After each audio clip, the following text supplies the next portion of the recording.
नमस्कार दोस्तों, मैं आप सभी का स्वागत करता हूं हमारे प्लानिटरी डेट के वीडियो में, जिसमें हम देखते हैं कि प्लानिटरी डेट के हेल्प से हम कैसे ट्रेड ले सकते हैं। सो वीडियो शुरू करने से पहले दोस्तों, मैं आप सभी को शुभकामनाएं देना चाहूँगा नवरात्रि इस पवित्र फेस्टिवल की। सो नवरात्रि की इस फेस्टिवल पे हम अनाउंस कर रहे हैं डिस्काउंट हमारे फाइनेंशियल एस्ट्रोलॉजी कोर्सेज़ के लिए। सो अभी तक के हमने फाइनेंशियल एस्ट्रोलॉजी मंथ 1 और मंथ 2 कोर्स लॉन्च किया है। सो अगर आपको कोर्स परचेस करना है तो आप श्योरली डिस्काउंट अप्लाई कर सकते हो। डिस्काउंट कोड आपको दिख रहा होगा स्क्रीन पे। दोस्तों, अगर आपको पता नहीं है कि फाइनेंशियल एस्ट्रोलॉजी कोर्स का स्ट्रक्चर कैसे रहता है, सो इसके लिए हमने एक सेपरेट वीडियो बनाया है जिसमें हमारे द्वारा अनाउंस किए हुए जो भी कोर्स है उन सभी का डिटेल है। मतलब आपके अगर कोई क्वेश्चन रहते तो आप श्योरली चेकआउट कर सकते हैं। पेड कंटेंट नाम से एक प्लेलिस्ट है, उसमें डिटेल एडवर्टाइजमेंट दी गई है, तो आपके सारे क्वेश्चंस ऑलरेडी वहाँ पे कवर होते हैं। तो चलिए करते स्टार्ट हमारी इस वीडियो को। सो देखिए, हमारी ये लास्ट जो प्लानिटरी डेट थी ये थी 3 तारीख। तो अभी हम क्या करते हैं, प्लानिटरी डेट को कैसे ट्रेड करते हैं, तो दोस्तों सिंपल है। जैसे ही अगर प्लानिटरी डेट का हाई क्रॉस हो जाता है तो हम बाइंग साइड में जाते हैं, और सेलिंग साइड अगर हमें जाना है तो अगर लो क्रॉस होता है तो हम सेल करते हैं। ओके। सो लास्ट डेट में क्या हुआ था, देखिए ये वाली थी लास्ट हमारी प्लानिटरी डेट। तो मार्केट गैप डाउन ओपन हुआ था। तो अगर गैप डाउन ओपन हुआ है तो आपको कुछ नहीं करना होता है, क्योंकि सेल तो यहाँ पे करना था हमें, राइट। तो गैप डाउन ओपन हुआ, हमने कुछ नहीं किया और मार्केट धीरे धीरे ऊपर जाने लगा और हमारे सेलिंग साइड की जो लेवल है उसको टच किया मार्केट ने। ओके। सो अभी सेलिंग लेवल को टच किया, इसलिए हमने यहाँ से सेलिंग स्टार्ट की। ये लेवल है 44,243.10। यहाँ से हमने सेलिंग स्टार्ट की, और सेलिंग स्टार्ट होने के बाद क्या हुआ, मार्केट ऊपर जाने लगा। अब यहाँ पे बहुत से लोग डरने लगे, क्योंकि क्या हुआ, उनको लगा कि आपका स्टॉप लॉस हिट हो जाएगा। अभी सेलिंग साइड में बैठे तो स्टॉप लॉस ये होगा हमारे प्लानिटरी डेट का हाई। ओके। और बहुत से लोग डरने लगे। उसके बाद हमने फिर अपडेट वीडियो बनाया आपके लिए। तो दोस्तों, जब भी एक्शनेबल कोई भी पॉइंट आता है हमारे ट्रेड में तो हम श्योरली अपडेट डालते हैं। ओके। सो हमने अपडेट डाला कि आप डरिए मत, यहाँ पे सेलिंग साइड में ऑलरेडी है, तो उसी को कंटिन्यू कीजिए। तो लास्ट वीडियो में हमने कुछ चीज़ें और प्रिडिक्ट की थी, वो भी मैं रिवाइज़ कर देता हूँ। सबसे पहले हमने ये बोला था कि करेक्ट डायरेक्शन आने से पहले मार्केट आपको रॉन्ग डायरेक्शन में लेके जाता है, ये इसकी बात चल रही थी। मतलब बाइंग आपको आ गई ऐसा लग रहा था, बट वैसा नहीं था। मार्केट में आपको सेलिंग पोजीशन जो थी, जो हमारी प्लानिटरी डेट ने बोली थी, उसी को कंटिन्यू करना था। तो एग्ज़िट होने की भी बात आती ही नहीं, क्योंकि स्टॉप लॉस तो हिट हुआ ही नहीं। ओके। और देखिए हमारी सेलिंग साइड, देखिए नेक्स्ट डे बहुत ही अच्छे से मार्केट गैप डाउन हुआ। तो हमने उस वीडियो में ये भी प्रेडिक्ट किया था कि आप पैनिक बाइंग जो होती है या फिर पैनिक सेलिंग होती है वो कभी भी नहीं करनी चाहिए, क्योंकि यहाँ पे ऐसे हो सकता है बहुत से लोगों ने सेल साइड का ट्रेड लिया हो हमारे प्लानिटरी डेट के अनुसार, और उसके बाद उन्होंने क्या किया हो कि उस ट्रेड से एग्जिट कर दिया हो, क्योंकि मार्केट थोड़ा सा ऊपर गया और पैनिक बाइंग स्टार्ट की हो। तो बाइंग स्टार्ट की अगर आपने गलती से, ओके, मतलब रूल को ब्रीच किया, तो देखिए कितना बड़ा कैप डाउन हुआ, आपका बहुत बड़ा लॉस हो जाता। ओके। इसीलिए हम जो है डायरेक्शन के लिए हमारे प्लानिटरी डेट को ही फॉलो करते हैं, जो कि हमेशा करेक्ट डायरेक्शन देता है। ओके। सो हमने ये भी बताया था लास्ट वीडियो में कि मार्केट कितना नीचे जाएगा, उसमें इस लेवल का जिक्र किया था, जो कि 43,531.90। तो जनरली क्या होता है दोस्तों, ट्रेडिंग के रूल अनुसार हम कभी भी आपको डायरेक्शन नहीं बताते कि मार्केट ऊपर जाएगा या नीचे जाएगा, क्योंकि एक ट्रेडर की मेंटेलिटी ऐसी होनी चाहिए कि मार्केट अगर ऊपर जाता है, ऊपर जाने की अपॉर्चुनिटी दे, कौन से भी फेज़ में, बियरिश फेज़ हो मार्केट की या फिर बुलिश हो, तो आपने बाइंग के बारे में सोचना चाहिए। अगर अपॉर्चुनिटी मिलती है बाइंग की और आपको अच्छी लग रही है तो एज़ पर योर एनालिसिस, और अगर आपको सेलिंग की अपॉर्चुनिटी मिलती है, मार्केट बियरिश हो या बुलिश हो, उससे कोई फ़र्क नहीं पड़ता है, तो सेलिंग की अपॉर्चुनिटी मिले तो आपने सेल करना चाहिए। तो अनबायस्ड होके कभी भी ट्रेड में एंटर करना चाहिए आपने, और अपॉर्चुनिटी के हिसाब से ही वर्क करना चाहिए। सो एक ट्रेडर को वैसे भी फ़र्क नहीं पड़ता कि मार्केट ऊपर जाएगा या नीचे जाएगा, उस और इन्वेस्टर जो है उसने तो देखना ही नहीं चाहिए। सो दोनों को भी इन शॉर्ट फ़र्क नहीं पड़ना चाहिए लॉन्ग टर्म के लिए या फिर डेली टाइम फ्रेम पे। सो देखिए मार्केट क्या हुआ, यहाँ से नीचे गया, और जब यहाँ पे मार्केट आया था, मतलब इस सिचुएशन में देखिए जब गैप डाउन हुआ इस दिन, तो इससे पहले आने से पहले हमने अपडेट डाली थी कि जो लोग डर रहे हैं वो क्या कर सकते हैं। जो लोग डर रहे हैं वो एक तो stop loss cost to cost कर दे। अगर ट्रेड भी चलाना है, डर भी लग रहा है, तो कॉस्ट टू कॉस्ट कर दे, ये एक बेस्ट सिनारियो है। उसके अलावा अगर आपको ट्रेड से एग्ज़िट होना है और थोड़ा बहुत प्रॉफिट चाहिए, तो आप क्या कर सकते हैं, 841 का हमारा टारगेट रहता है, ये हमारे रिवर्सल डेट का रूल है। तो 841 जो है 841/2 ये जितना आता है देखिए 420, तो 420 रुपीज़ पे आप स्टॉप लॉस ट्रेल कर सकते हैं। अब बहुत से लोगों ने 420 रुपीज़ पे ट्रेल किया और 420 पॉइंट उनको मिल गए और मार्केट देखिए वहीं से घूम गया। उसके बाद हमने ये भी बताया था कि जिन लोगों को जल्दी जल्दी एग्जिट करना है वो क्या कर सकते हैं, 420/2, मतलब हमारा जो टारगेट है 841 रुपीज़ का, उसका चौथा हिस्सा वहाँ स्टॉप लॉस ट्रेल करके रख सकते हैं, मतलब 210 रुपीज़ पे। बट उसका कोई सेंस नहीं बनता क्योंकि आपकी एग्ज़िट जल्दी हो जाएगी, ऐसा बोला था। और नेक्स्ट डे मार्केट ने एग्ज़िट करा दिया, मतलब जो कॉस्ट टू कॉस्ट जिन्होंने स्टॉप लॉस रखा वो भी एग्ज़िट हो गए, 420 वाले भी एग्ज़िट हो गए और 210 वाले भी एग्ज़िट हो गए। तो मतलब मैक्सिमम प्रॉफिट मिला 410 का, ओके 420 रुपीज़ का, एंड मिनिमम मिला 210 का और 00 रुपीज़। तो हम इसको सिर्फ 00 रुपीज़ ही कंसिडर करेंगे क्योंकि हमें टारगेट चाहिए था 841 रुपीज़। तो अभी लास्ट ट्रेड ने हमें प्रॉफिट भी नहीं दिया, लॉस भी नहीं दिया। और दोस्तों लास्ट रिवर्सल डेट की एक खासियत थी जिसमें हम क्या करते हैं, देखिए जनरली किसी भी रिवर्सल डेट में हम क्या बोलते हैं कि आप अगर हाई क्रॉस हो जाए तो बाय करो। जैसे कि ये देखिए रिवर्सल डेट का मार्केट है, इसका हाई है इसका लो है, अगर नेक्स्ट डे अगर हाई क्रॉस हो जाता है तो आप बाय करो, लो क्रॉस हो जाता है तो सेल करो। तो हम जस्ट ऐसा बताते हैं, मार्केट के डायरेक्शन से हमें कोई फ़र्क नहीं पड़ता है, राइट। हम जैसे ही मार्केट की डायरेक्शन हो जाएगी, ये रिवर्सल डेट या फिर प्लानिटरी डेट जो भी डायरेक्शन बताएगी उसके अनुसार हम ट्रेड करते। बट इस टाइम में क्या किया हमने, फर्स्ट टाइम एवर हमने आपको डायरेक्शन बताई मार्केट की कि मार्केट नीचे जाएगा।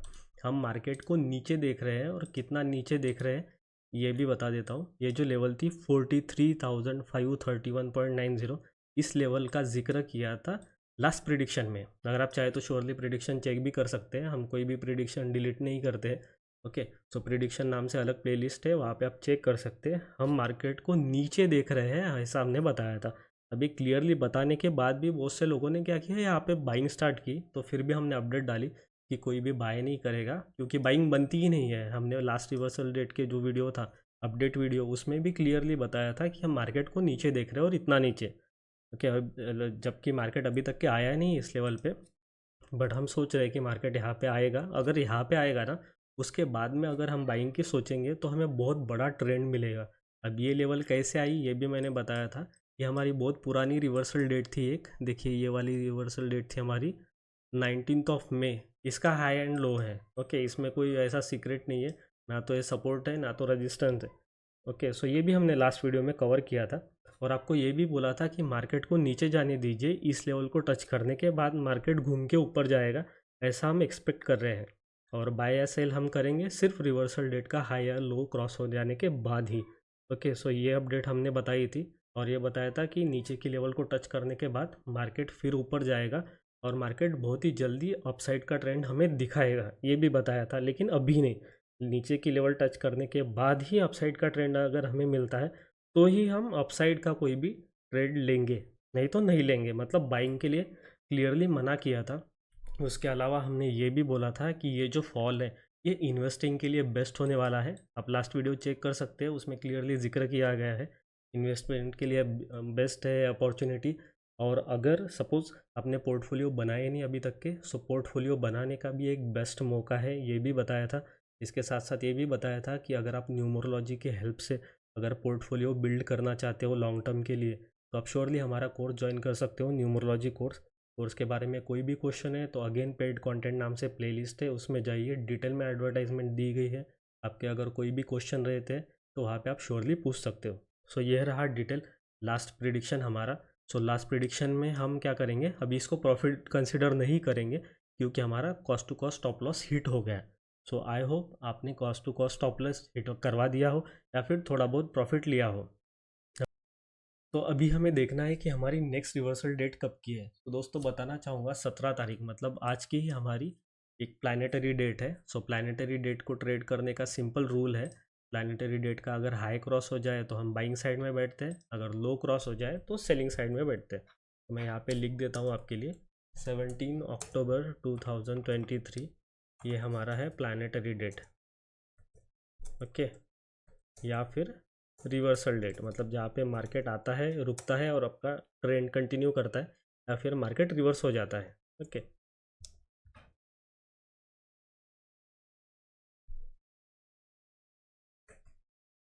ओके, सो देखिए यहाँ पे लिख दिया है मैंने क्लियरली आपके लिए। सो ये डेट है हमारी इंपॉर्टेंट डेट आज की। सो आज का मार्केट क्लोज होने दीजिए, क्लोज होने के बाद हाई लो मार्क कर दीजिए, कल देखेंगे अगर लो क्रॉस हो जाए तो सेलिंग साइड में बैठेंगे। सेलिंग साइड में थोड़ा सा कम कन्विक्शन है, फिर भी हमें कुछ ना कुछ टारगेट तो श्योरली मिलेगा, या फिर एटलीस्ट लॉस तो भी नहीं होगा। और जैसे ही मार्केट इस लेवल को टच करे तब हम थोड़ा सा कॉशियस हो जाएंगे और बाइंग के बारे में सोचेंगे। तो दोस्तों आप चिंता मत कीजिए, कोई भी अपडेट रही, एक्शनेबल पॉइंट आएगा तो हम अपडेट डालते हैं। सिर्फ आप लोगों से एक रिक्वेस्ट रहेगी कि अपने मन के अनुसार आप कोई भी ट्रेड मत कीजिए रैंडमली, क्योंकि क्या हुआ है इस टाइम पे भी मैंने देखा है कि ये हाई क्रॉस हो गया तो मैक्सिमम लोगों ने बाइंग स्टार्ट की, और उन लोगों ने भी बाइंग स्टार्ट की जिन्होंने यहाँ पे सेल नहीं किया था। तो दोस्तों जब प्रॉफिट लेने की बारी थी तब आपने नहीं लिया और लॉस खा के बैठे, तो ऐसा बिल्कुल भी नहीं होना चाहिए। क्योंकि मार्केट क्या होता है, बहुत सी बार फ्लक्चुएशन दिखाता है। अगर देखिए हमारी प्लानिटरी डेट है, हाई लो अगर क्रॉस हो जाए और आप रैंडमली ट्रेड लेने बैठे तो आपकी बहुत बार एसएल हिट हो सकती है। ऐसा बहुत रेयरली होता है, लेकिन ऐसा हो सकता है। सो वैसा हमें नहीं करना है। हम प्रॉपरली आपको अपडेट देते हैं, क्योंकि टाइम टू टाइम हमें भी प्लानिटरी कैलकुलेशन चेक करने होते हैं, जिसके अनुसार मैं लास्ट वीडियो में भी ये बताने की कोशिश कर रहा था आप लोगों को कि मार्केट थोड़ा सा वोलेटाइल हो सकता है, लेकिन हम इस लेवल का वेट कर रहे थे। सो वो लेवल तो आई नहीं, खैर कोई दिक्कत नहीं है। सो अभी हम देखेंगे, हाई क्रॉस हो जाएगा तो बाइंग साइड में बैठेंगे, लो क्रॉस हो जाएगा तो सेलिंग साइड में बैठेंगे। कोई भी एक्शनेबल पॉइंट होगा तो हम श्योरली अपडेट डालेंगे। तो आप चिंता मत कीजिए, अपने हिसाब से कोई भी रैंडमली ट्रेड मत लीजिए। अगर आपको लग रहा है कि आपको रिवर्सल डेट या फिर प्लानिटरी डेट को कैसे ट्रेड करना है ये पता नहीं है, तो आप श्योरली हमारी प्लेलिस्ट देख सकते हैं, जिसमें मैंने वीडियो बनाया है हाउ टू ट्रेड ऑन और रिवर्सल डेट। ओके, और दोस्तों इसके अलावा और एक डिस्क्लेमर देना चाहूँगा कि रिवर्सल डेट जो है ये बहुत से लोग निकालते हैं अपने अपने हिसाब से, तो उनका अपना अपना एक ऑब्जर्वेशन होता है। सो सबके अलग अलग कॉम्बिनेशन होते हैं, ऑब्जर्वेशन है, सबके अलग अलग सेटअप होते हैं, ठीक है। मैंने जो मेरी रिसर्च की है, मुझे जो मेरा प्लानिटरी नॉलेज है उसके अनुसार ये रिवर्सल डेट है, और इसका जो रूल है वो मैंने बताया है। बाकी के भी बहुत से लोग निकालते होंगे प्लानिटरी डेट या फिर रिवर्सल डेट, तो उनका सेटअप अलग अलग रह सकता है। तो ये डिस्क्लेमर है। तो आप निश्चिंत रहिए, कोई भी चीज़ होती है, एक्शनेबल पॉइंट आता है तो हम अपडेट डालते हैं ताकि आपका लॉस ना हो।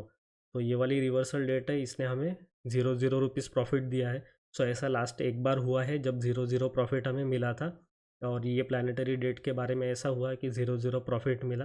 कोई दिक्कत नहीं है, लॉस तो नहीं हुआ एटलीस्ट। सो अभी 11th मंथ में सिर्फ हमारा एक बार लॉस हुआ है, बाकी सभी बार हमें एक तो प्रॉफिट मिला है या फिर हमें लॉस नहीं हुआ है। तो लॉस नहीं हुआ ऐसे सिर्फ दो ही केसेस है। ओके, बाकी सभी ट्रेड में हमें सिर्फ प्रॉफिट हुआ है, और सिर्फ एक ट्रेड ऐसा था 4-5 महीने पहले जब हमें लॉस हुआ था। ओके, सो आई होप आपको अभी समझ में आ गया है क्या करना है तो। ओके, तो चलिए आते हैं नेक्स्ट सेक्शन की तरफ, जिसमें हम देखते हैं अपडेट्स। तो अपडेट में आप लोग जो क्वेश्चन पूछते हैं उसका हम आंसर देने की कोशिश करते हैं। तो चलिए देखते हैं कि आप लोगों के क्या क्वेश्चंस थे। सो दोस्तों आ गए हम अपडेट्स इस सेक्शन में। सो इसमें सबसे पहला क्वेश्चन और बहुत बार पूछा जाने वाला क्वेश्चन यही है कि फाइनेंशियल एस्ट्रोलॉजी फॉरेक्स और क्रिप्टो पे वर्क करती है कि नहीं करती है। तो दोस्तों फाइनेंशियल एस्ट्रोलॉजी हर एक मार्केट पे हर एक सेक्शन में वर्क करती है। सिर्फ आपको एस्ट्रोलॉजी का बेसिक सीखना होता है, उसके बाद आप एस्ट्रोलॉजी अप्लाई कर सकते हैं जिस भी स्क्रिप्ट पे आपको करना है उस स्क्रिप्ट पे। और दोस्तों जो वेस्टर्न पीपल है ना, वो हमसे ज़्यादा एस्ट्रोलॉजी यूज़ करते हैं, वहाँ पे बहुत ज़्यादा पॉपुलर है एस्ट्रोलॉजी जब भी बात आती है किसी भी प्रिडिक्शंस की। ओके, सो ये सभी चीज़ों पे वर्क करती है। पहले आपको सीखना होता है बेसिक, और बेसिक सीखने के बाद आप श्योरली अप्लाई कर सकते हैं। उसके बाद नेक्स्ट क्वेश्चन आता है पेनी स्टॉक का। पेनी स्टॉक रिकमेंडेशन के लिए हमें बहुत से बार ईमेल आते हैं, कमेंट आती है, या फिर इंस्टाग्राम पे डीएम आते हैं। सो दोस्तों बताना चाहूँगा पेनी स्टॉक जो है उस पर ना तो हम खुद डील करते हैं, ना तो हम कभी भी रिकमेंड करते हैं, ना ही पेनी स्टॉक का एनालिसिस हम आपके साथ शेयर करते हैं कभी भी। क्योंकि पेनी स्टॉक ऐसी चीज़ होती है जिसको अपने हिसाब से घुमाया जा सकता है। किसी भी पर्सन के पास कोई अगर बड़ा अमाउंट है तो वो इजीली स्टॉक को मूव करवा सकता है, और इन्फ्लुएंसर लोग जनरली ऐसे कर भी सकते हैं, पॉसिबल भी होता है कि वो आपको कोई पेनी स्टॉक दे दे और वो ठीक से ना चले। सो दोस्तों इसीलिए पेनी स्टॉक जो होता है उसमें कभी भी पैसा नहीं डालना चाहिए। अगर फिर भी आप मुझसे पूछते हो कि मैंने लास्ट टाइम कौन से पेनी स्टॉक में वर्क किया था, तो मैंने रिसेंटली वर्क किया था दोस्तों, जो कि मैं जनरली करता ही नहीं हूँ, और बहुत ही जल्दी पेनी स्टॉक को पकड़ के छोड़ देता हूँ। सो अभी वो हो चुका है ऑलरेडी मेरी एग्ज़िट, इसीलिए मैं आपको बताऊंगा, अभी चार्ट पे लेके चलूँगा आपको कि मैंने कौन से पेनी स्टॉक में वर्क किया। इसके बाद लेटेस्ट इन्वेस्टमेंट पूछी है कि लेटेस्ट इन्वेस्टमेंट मैंने किस स्टॉक में की है और क्यों की है। तो दोस्तों क्यों की है इसका जवाब तो आपको ऑलरेडी पता है कि जो भी स्टॉक हम सिलेक्ट करते हैं वो एस्ट्रोलॉजी की हेल्प से सिलेक्शन करते हैं। अगर आपको एस्ट्रोलॉजी की हेल्प से सिलेक्शन नहीं भी आता है, अगर आपको एस्ट्रोलॉजी बिल्कुल भी आता नहीं है या फिर आपको सीखना भी नहीं है, तो भी आप कोई भी इन्वेस्टमेंट है इन न्यूमरोलॉजी की हेल्प से कर सकते हैं। न्यूमरोलॉजी के मदद से इन्वेस्टमेंट कैसे की जाती है इसके लिए हमने एक सेपरेट कोर्स बनाया है। तो अगर आपको न्यूमरोलॉजी कोर्स ज्वाइन करना है हमारा, तो आप श्योरली हमें ईमेल कर सकते हैं। सिर्फ कुंडली चेक और न्यूमरोलॉजी के लिए आपको ईमेल करना होता है। बाकी फाइनेंशियल एस्ट्रोलॉजी कोर्स जो है उसकी लिंक अवेलेबल है, डिस्क्रिप्शन में दी रहती है हर एक वीडियो के। सो वहाँ पे जाके आप कोर्स ज्वाइन कर सकते हैं। सो मेरी लेटेस्ट इन्वेस्टमेंट भी मैं आपको बताऊंगा, अभी चार्ट पे लेके चलते हैं। उसके बाद ट्रेडिंग साइकोलॉजी में एक फोमो नाम की चीज़ आती है, उसके बारे में भी पूछा गया है। सो दोस्तों फोमो वही चीज़ होती है जो आपने देखा होगा कि लास्ट प्रिडिक्शन में भी लोगों ने बाइंग साइड में गए हैं, जब कि उन्होंने क्लियरली सुना है, पूरा वीडियो देखा है और उस वीडियो में क्लियरली बताया गया है कि हमें सेल करना है। तो फोमो के चलते जो होता है, लोग रॉन्ग साइड में ट्रेड ले लेते हैं। फोमो का मीनिंग होता है फियर ऑफ मिसिंग आउट, मतलब हम कुछ मिस कर रहे हैं ऐसा लगता है हमेशा ट्रेडर को। और इसीलिए ट्रेडर लोग क्या करते हैं कि कोई भी रैंडम ट्रेड ले लेते हैं, और वो उनको पता भी रहता है कि आप जो ट्रेड ले रहे हैं वो रॉन्ग साइड है। तो दोस्तों इसके लिए साइकोलॉजी सुधारने की ज़रूरत है, और अगर आपको आपकी साइकोलॉजी इम्प्रूव करनी है तो आप श्योरली हमारी प्लेलिस्ट चेक कीजिए। ट्रेडिंग साइकोलॉजी नाम से प्लेलिस्ट बनाई है, उसमें और भी वीडियो आते रहेंगे, लेकिन अभी भी जो वीडियो अवेलेबल है वो आप देखिए, बहुत ही बेस्ट वीडियो है। और ट्रेडिंग साइकोलॉजी के लिए हम फॉलो करते हैं WD गान को। तो WD गान ने जो भी हमें ट्रेडिंग के रूल बताए हैं वो सभी वहाँ पे एक्सप्लेन किए गए हैं, सो आप वहाँ पे चेकआउट कर सकते हैं। उसके बाद नेक्स्ट क्वेश्चन है कूपन कोड फॉर कोर्स। तो कोर्स के लिए जो कूपन कोड है वो ऑलरेडी अनाउंस कर दिया है वीडियो के स्टार्ट में, वहाँ से आप कूपन कोड ले सकते हैं आपको। और लिंक जो चाहिए कोर्स की वो डिस्क्रिप्शन में मेंशन्ड है, दोनों भी लिंक पे सेम कूपन कोड अप्लाई होता है। तो चलिए अब आते हैं चार्ट की तरफ। तो देखिए चार्ट पे हम आ गए हैं, यह है विकास लाइफ केयर लिमिटेड। ये मेरा लास्ट पेनी स्टॉक था जो मैंने यहाँ पे लिया था कहीं तो भी, जब वो नीचे जा रहा था। अभी ये मंथली चार्ट है, मैं आपको वीकली चार्ट पे दिखा देता हूँ। तो देखिए नीचे जा रहा था एग्जैक्टली इस किसी टाइम पे तो भी मैंने लिया था 31 जुलाई का जो वीक है वो, या फिर अगस्त मंथ का जो वीक था, फर्स्ट वीक, वहाँ पे लिया था और उसको यहाँ पे छोड़ दिया जब बहुत बड़ी एक कैंडल बनी थी। मार्केट थोड़ा ऊपर भी गया था उसके बाद, फिर भी मैंने यहाँ पे इसको छोड़ दिया क्योंकि इसको कंटिन्यू नहीं करना था। अगर चाहता मैं तो यहाँ पे जो हमारा स्टॉप लॉस है उसको ट्रेल कर सकता था। अभी आप देखेंगे रिस्क टू रिवार्ड रेशो में इसमें रिस्क दी गई नहीं है, क्योंकि पेनी स्टॉक में जब भी एंटर करते हैं हम तो पूरा पैसा चला जाएगा, इस हिसाब से ही एंट्री करते हैं, इसलिए यहाँ पे रिस्क मैंने नहीं लिखी है। रिस्क इसकी तो पूरी थी, 100% रिस्क होती है। उसके बाद स्टॉप लॉस ट्रेल करने के लिए ये लेवल थी 4.06। अगेन ये भी लेवल जो होती है ना, ये भी हम न्यूमरोलॉजी के हिसाब से निकालते हैं। एस्ट्रोलॉजी के हिसाब से भी लेवल निकल सकती है बट वो जनरली नहीं निकालते। इस केस में हमने वो ट्राई किया था और इस स्टॉक को छोड़ दिया क्योंकि इसको ज़्यादा चलाना नहीं था। उसके बाद आता है हमारा इन्वेस्टमेंट लेटेस्ट वाला। सो लेटेस्ट इन्वेस्टमेंट मैंने की है डीमार्ट में। तो अभी आ गए हम नेक्स्ट चार्ट पे, जो कि हमारी इन्वेस्टमेंट जो कि है डीमार्ट में। ओके, सो डीमार्ट में हमने इन्वेस्ट किया है, और लेकिन ये शॉर्ट टर्म के लिए इन्वेस्ट किया है। तो देखिए मेरी प्लानिंग क्या थी डीमार्ट के लिए, सबसे पहले मैं इसको 1 डे टाइम फ्रेम पे लाऊंगा। सो इन्वेस्टमेंट जो मेरी लेवल है वो आपको दिखेंगे 3675 रुपीज़, यहाँ पे मैंने एंट्री की है और स्टॉप लॉस लगाया था 3496 रुपीज़ का। और उसके बाद जो टारगेट जो मैंने रखा था वो टारगेट थोड़ा कम रखा था, जो कि है 3866 का। अब इसका टारगेट तो अचीव हो चुका है ऑलरेडी, लेकिन फिर भी एंट्री को कंटिन्यू किया है और स्टॉप लॉस ट्रेल करके रख दिया है 3765 रुपीज़ पे। ओके, सो एक तो क्या होगा, ये स्टॉक अगर नीचे आ गया तो ये ट्रेलिंग स्टॉप लॉस को हिट करेगा, फिर भी मेरा प्रॉफिट होगा ही। ओके, और अगर ये ऊपर जाता है और 4100 को टच करता है तो इसको और ट्रेल करेंगे। ये थी मेरी शॉर्ट टर्म की इन्वेस्टमेंट। इसके अलावा देखिए मेन रीज़न क्या है डीमार्ट में एंट्री करने का, क्योंकि देखिए as per rule of numerology इसने क्या किया है, यहाँ पे बाइंग है एक्टिवेटेड हुई है ऐसा हमें बताया है। अब क्योंकि स्टॉक में ऑलरेडी बाइंग एक्टिवेट हो चुकी है और हमने क्या किया है, बाइंग के बाद एंट्री की है वो भी कम दाम में, इसीलिए हम इसको ज़्यादा प्रेफरेंस दे रहे हैं। ओके, सो शॉर्ट टर्म के लिए इसको रखा है। अब ये बाइंग एक्टिवेट कैसी हुई है, क्यों हुई है, ये भी हमने डिटेल में एक्सप्लेन किया है। आप स्टॉक एनालिसिस नाम से प्लेलिस्ट है हमारी, उसमें चेक कर सकते हो। उसमें डिटेल दिया गया है। इसके अलावा ये जो आपको ब्लू कलर की लेवल्स दिख रही है, प्राइस दिख रही है राइट साइड में, ये न्यूमरोलॉजी से निकाली जाती है। ठीक है, सो ये था रीज़न, न्यूमरोलॉजी ने मुझे एंट्री दी है। ओके, और मैंने छोटा सा टारगेट एक्सपेक्ट किया था जो कि मिल चुका था, बट फिर भी एग्जिट नहीं लिए क्योंकि स्टॉक अच्छा है। छोटा टारगेट लेने के बजाय इस पे बड़ा टारगेट लेंगे, और अगर ऊपर जाते रहा तो इसको परमानेंट इन्वेस्टमेंट के लिए भी रख देंगे। सो ऐसा भी किया जा सकता है। तो अभी स्टॉक जो है वो अपने हाथ में आ चुका है, राइट, ये हमें कभी भी लॉस नहीं दे सकता। एक तो ट्रेलिंग स्टॉप लॉस हिट करके निकल जाएगा, फिर भी हमें प्रॉफिट होगा, और अगर बहुत ऊपर चलते गया तो इसको लॉन्ग टर्म के लिए रख देंगे। ये मेरा व्यू है डीमार्ट के लिए। ओके, सो आई होप आपको वीडियो अच्छा लगा है। वीडियो को करते यहीं पे ख़त्म। Thank you for watching.